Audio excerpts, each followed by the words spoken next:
Dos humildes campos de várzea aos grandes palcos do futebol mundial, o Corinthians estampou em seu peito distintivos que estiveram presentes em momentos gloriosos de sua história. Vamos explorar a fascinante jornada desses símbolos que marcaram conquistas e gerações.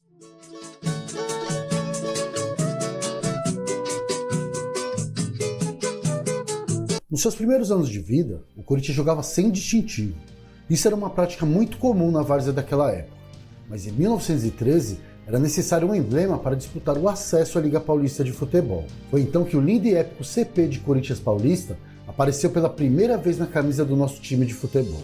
Porém, a origem do distintivo tem suas raízes em 1912, quando a senhora Antônia Perrone, esposa de um dos fundadores do Corinthians, Rafael Perrone, bordou o emblema. Com as iniciais C e P entrelaçadas, o primeiro distintivo do Corinthians era simples, mas bonito e expressivo. Esse escudo foi usado na conquista da primeira taça da história do Corinthians, na disputa da prova de pedestrianismo Unione Viaggiatori Italiani, que foi disputada no Parque Antártica, que pertencia ao Germânia.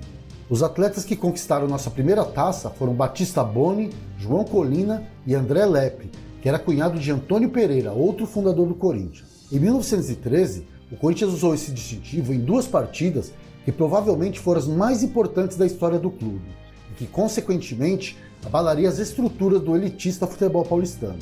Essas partidas foram contra o Minas Gerais e contra o São Paulo do Bexiga, onde o Corinthians conquistou o privilégio de participar da Liga contra as tradicionais equipes paulistanas. Em 1914, o ano em que o Corinthians conquistou o primeiro campeonato na Liga Paulista de Futebol, foi introduzido o segundo distintivo do clube, apresentando as letras CP dentro de um escudo com um C em forma de ferradura. Provavelmente em homenagem ao Campo do Lenheiro e aos tilbures, o popular veículo da época puxada por mulas e cavalos, que empregava muita gente das classes populares e que seria como os táxis da época. Entre 1915 e 1916, o litógrafo Hermógenes Barbuí, que foi vice-tesoureiro do Corinthians e era irmão de Amílcar, um dos grandes craques do início da história corintiana, cria 4 distintivos diferentes, onde as letras CP receberam o S de esporte e o C passou a significar ao mesmo tempo clube e Corinthians.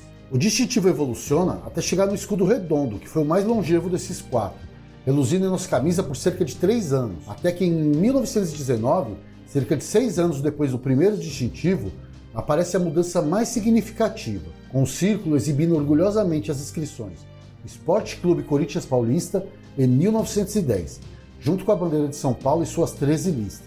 Esse escudo é a ligação entre os primeiros distintivos e os mais recentes. A partir dele, o Corinthians, que já tinha Paulista no nome, também levaria a bandeira de São Paulo no manto.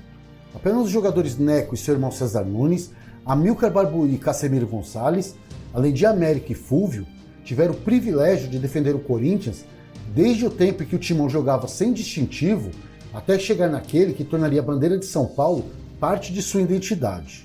Esse escudo permaneceu na camisa do Corinthians por cerca de 20 anos, fazendo parte de momentos extremamente vitoriosos e históricos, como a importantíssima taça do centenário de 1922 e, consequentemente, o tri de 22, 23 e 24, logo outro tri em 28, 29 e 30 e mais outro tri em 37, 38 e 39. Talvez pareça pouco para alguns, mas o Campeonato Paulista era o torneio mais prestigiado da época. Conquistar esse título era considerado o auge para qualquer clube. Era o ponto mais alto que se poderia alcançar naquele tempo. E as grandes rivalidades que existem hoje em dia foram moldadas exatamente nesse tradicional torneio. E olha só um detalhe interessante sobre esse escudo. E mesmo quando Getúlio Vargas decretou a proibição de símbolos regionais com bandeiras e escudos na Constituição de 1937, onde apenas 17 dias depois do golpe promoveu a queima das bandeiras estaduais e cerimônia pública, o Corinthians continuou ostentando a bandeira de São Paulo em seu peito. Bandeiras abolidas pela nova Constituição aguardam o momento da cremação. Abolimos as bandeiras e escudos estaduais e municipais. Em uma tira é feita a cremação das bandeiras estaduais. Isso demonstrou a resistência e o orgulho do clube em manter sua identidade e suas raízes paulistas. Isso é notável considerando que Vargas também foi responsável por medidas que forçaram clubes a mudar de nome, como o Germânia de São Paulo e o Palestra Itália de Minas, entre outros. Ambas proibições foram durante a ditadura do Estado Novo, e apesar das rígidas políticas do governo Vargas, o distintivo do Corinthians permaneceu inalterado, refletindo na certa resistência contra a medida do governo ou alguma tolerância, já que o país não estava em guerra. Mas o importante é que a bandeira continua em nosso peito mesmo com a chegada do novo distintivo em 1939, quando apareceram os remos, a âncora e a boia, em homenagem aos esportes aquáticos. Mas as raízes desse escudo já existiam desde 1926, quando o Corinthians comprou o terreno do Parque São Jorge. O responsável foi o português Antônio Ferreira de Souza, conhecido como Sca Van Hask. Mas foi com Francisco Rebolo Gonçalves, um ex-jogador do Corinthians, campeão do centenário de 1922 e um dos artistas mais importantes de sua época, que nosso brasão ganhou essas belas proporções, o distintivo mais bonito do mundo. Com essa versão, o Corinthians ganhou títulos lendários, como a pequena Taça do Mundo em 53 na Venezuela, o quarto centenário em 1954 e o inesquecível Paulistão de 1977. E depois de conquistar o título de campeão do quarto centenário, o escudo ganha uma nova alteração. Ele ganha 2 estrelas que separam o ano 1910 do nome Corinthians. E essas estrelas são justamente em homenagem às conquistas do centenário de 1922 e do centenário de 1954.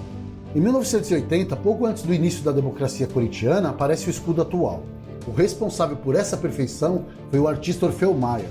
A bandeira ganhou vibração e as 13 listras da bandeira paulista retornaram. Cordas substituíram a boia e a âncora e o remo ganharam detalhes.